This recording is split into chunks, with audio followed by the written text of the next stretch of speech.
നാവിൽ ഗുളികൻ നിന്നാൽ എന്ന പ്രയോഗം നമ്മളിൽ പലരും കേട്ടിട്ടുണ്ടാവും. ഇതിനെപ്പറ്റി പുരാണത്തിൽ പല വിധത്തിലുള്ള ഉദാഹരണങ്ങൾ വരെയുണ്ട്.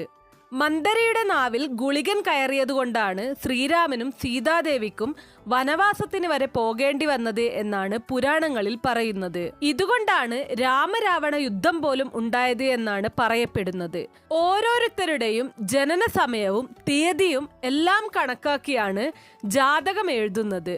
ജാതകത്തിൽ ചിലർക്ക് ഗുളികൻ ഉണ്ടായിരിക്കും. ഗുളികൻ ഒറ്റയ്ക്ക് നിന്നോ അല്ലെങ്കിൽ മറ്റു ഗ്രഹങ്ങളോട് ചേർന്ന് നിന്നോ ജീവിതത്തിൽ ദുരിതങ്ങൾ ഉണ്ടാക്കുന്നുണ്ട്. എന്നാൽ 11ാം രാശിയിൽ സ്ഥിതി ചെയ്യുന്ന ഗുളികൻ നല്ല ഫലങ്ങളാണ് നൽകുന്നത്. മനുഷ്യ സങ്കല്പത്തിൽ ഗുളികന്റെ രൂപം എന്ന് പറയുന്നത് ശനിയുടെ പുത്രനായിട്ടാണ് സങ്കല്പം.